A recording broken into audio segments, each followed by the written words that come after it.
Ассаламу алейкум, карандашла.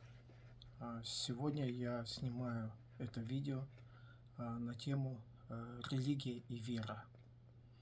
А, Буквально 2 дня назад я размещал ролик на тему уйгуров в Казахстане.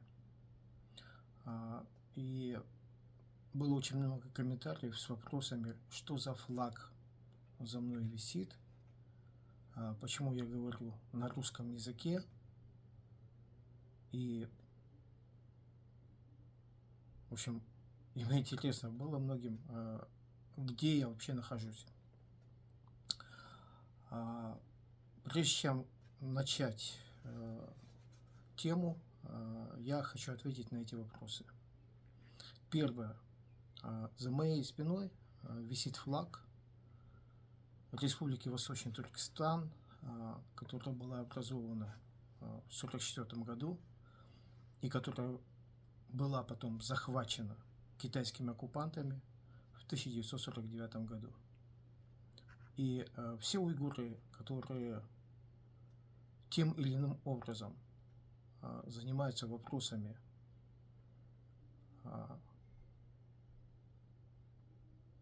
достижения независимости и возврата уйгурской государственности, они свою работу и деятельность ведут под этим флагом. Говорю я на русском, потому что все мои видео адресованы к русскоязычным уйгурам. К сожалению, среди уйгуров очень много людей, которые не владеют своим родным языком в достаточной степени. Поэтому я говорю не на уйгурском языке, а говорю на русском языке. Нахожусь я в Соединенных Штатах Америки. Соответственно, пожелания и даже требования некоторых, скажем так, зрителей моего ролика говорить на казахском языке, я, скажем так, это все, что я делаю, рассчитано не на казахскую аудиторию. Поэтому, пожалуйста, не требуйте от меня то, что я делать не буду. Что касается темы вера и религия, то изначально нужно просто понимать, в какой среде мы находимся. То есть уйгурский народ находится под китайским геноцидом. Много жертв, много убийств, отсутствие элементарных прав и свобод.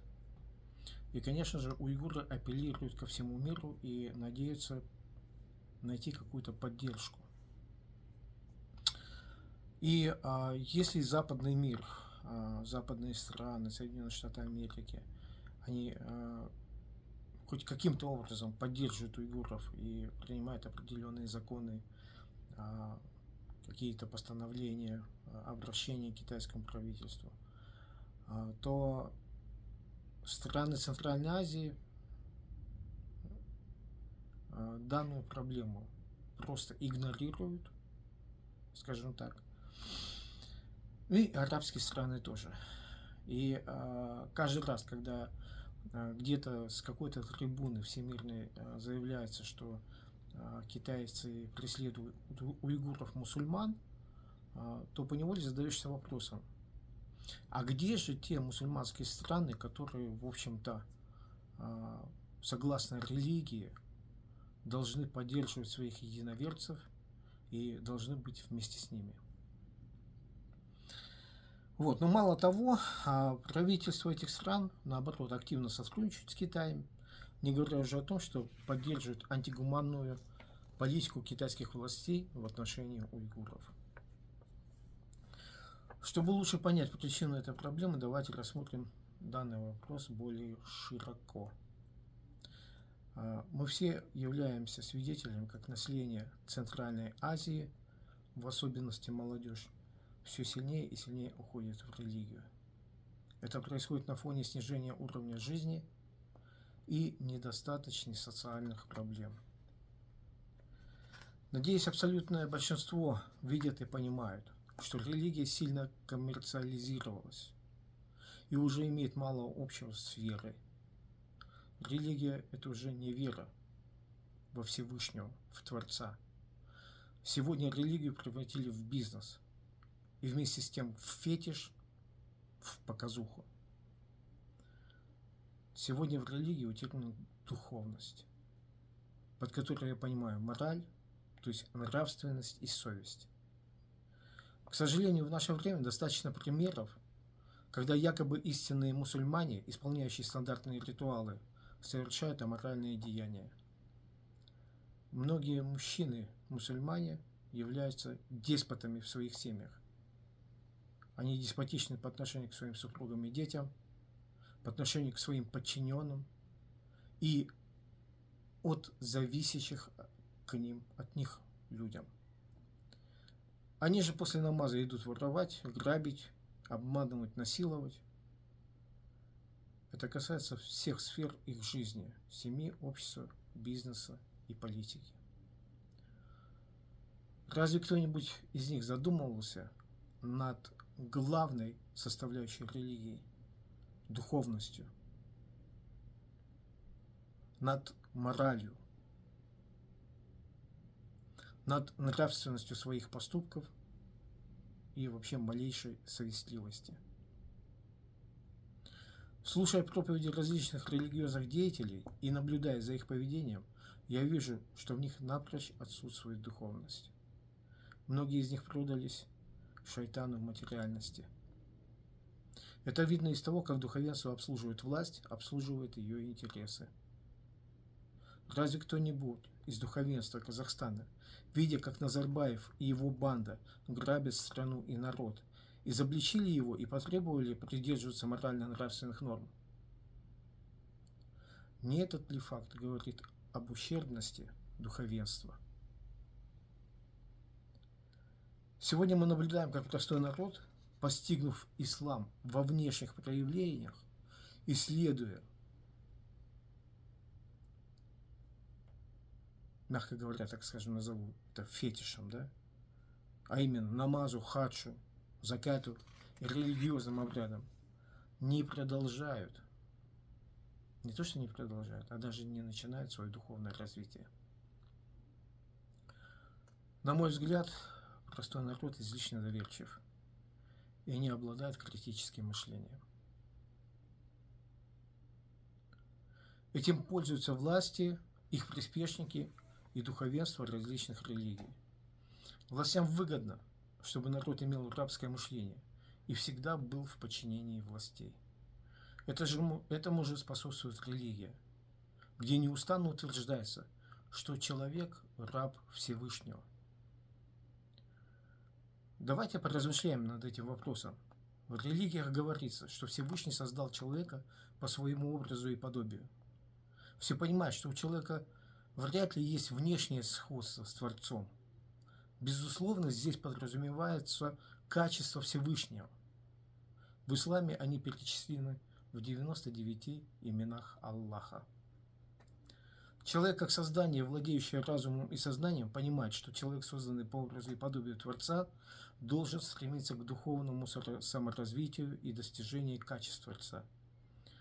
А теперь задумайтесь, нужны ли Всевышнему рабы, которые обладают такими качествами, как милосердие, справедливость, стремление к постижению знаний, щедрость и созидательность?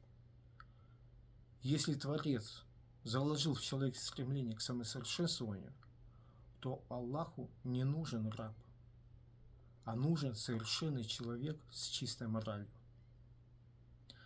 Рабы нужны духовенству, обслуживающему интересы властей. Духовенство встроило себя между человеком и Аллахом. Это позволяет религиозным деятелям стричь свои купоны и получать свою материальную выгоду. Но разве Аллаху и простым людям нужны посредники, которые, к тому же, кроме как познаний Корана и других религиозных книг, подчас другими науками не владеют?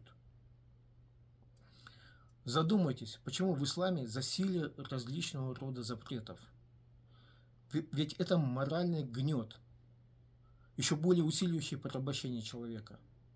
К сожалению, должен констатировать факт, что некоторые религиозные деятели сами не следуют заповедям религии, далеки от самосовершенствования и служат шайтану материальности. И они же читают проповеди, поучают доверчивых людей. Это верх цинизма. И еще один вопрос, над которым предлагаю задуматься, почему западные страны стали гораздо более успешными в экономике, науке и в технологическом развитии по сравнению с мусульманскими странами. В западных странах религия отделена от государственного управления. Соответственно, религиозные догмы, которые базируются на опыте человечества 1500-2000-летней давности, не могут ограничивать развитие общества и человеческих взаимоотношений, морали и нравственности, прав человека и свобод. Очень важно, чтобы наши сородичи понимали, что качество и успешность общества в целом всецело зависит от прав и свобод женщины в обществе. Если женщина не образована, находится в семье под гнетом, то разве она может воспитать смелых, свободных, образованных и успешных детей? Ограничение женщин в правах и свободах приводит к деградации всего общества. Это мы наблюдали в Иране, в Сирии, в Афганистане. Знает ли кто-нибудь всемирно известной компании из мусульманского мира? Есть ли передовые компании в этих странах, создающие и разрабатывающие современные технологии? К сожалению, мне такие неизвестны. Возникает вопрос, почему? Недавно я услышал ответ экспертов по правовым вопросам.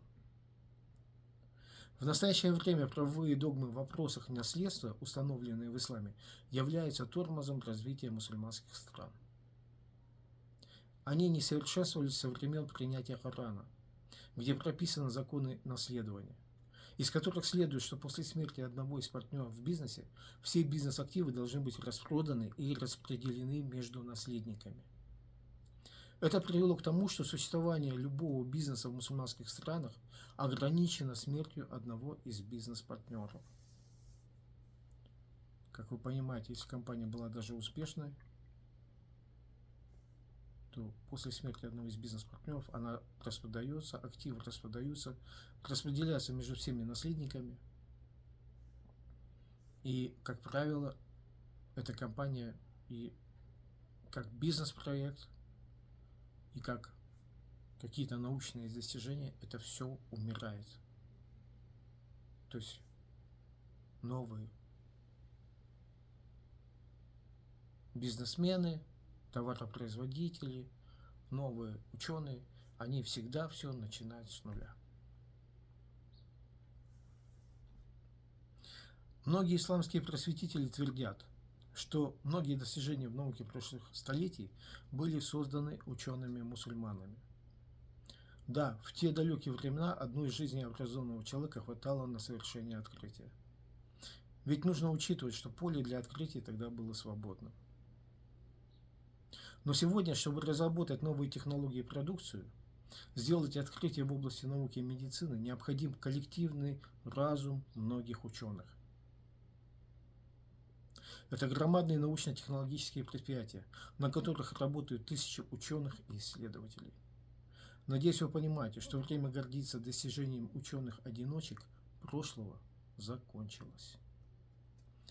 В христианстве есть высший орган, так называемый Вселенский собор, где рассматриваются многие вопросы религии, в том числе отмена религиозных догм и пересмотр существующих догм, которые не вписываются в сегодняшние законы развития общества. И в противоположность этому мусульманское духовенство гордится, что в исламе все догмы неизменны. В этой связи задаю вопрос еще раз. Для чего Всевышний создал человека разумным? Видимо, чтобы умел думать и улучшать себя и все вокруг. Не может современное общество жить догмами прошлых тысячелетий, когда вся жизнь стала абсолютно другой. В завершении своих размышлений могу сказать, что сегодня вера, как духовное понимание в религиях, утеряна. Это произошло по причине того, что религия превратилась по большей части в фетиш и в рабыню, обслуживающую круги, далекие от морали и нравственности. В итоге, я думаю, что уйгурам не приходится надеяться на поддержку мусульманских стран в противостоянии с китайским геноцидом. По сути, в большинстве мусульманских стран произошло предательство ислама в угоду коммерческой выгоде и из-за нравственной деградации. В нашем случае арабские страны предали уйгуров, собратьев по вере, за китайские инвестиции. Вот таким образом. На сегодня все. Жду ваши вопросы и комментарии. Спасибо.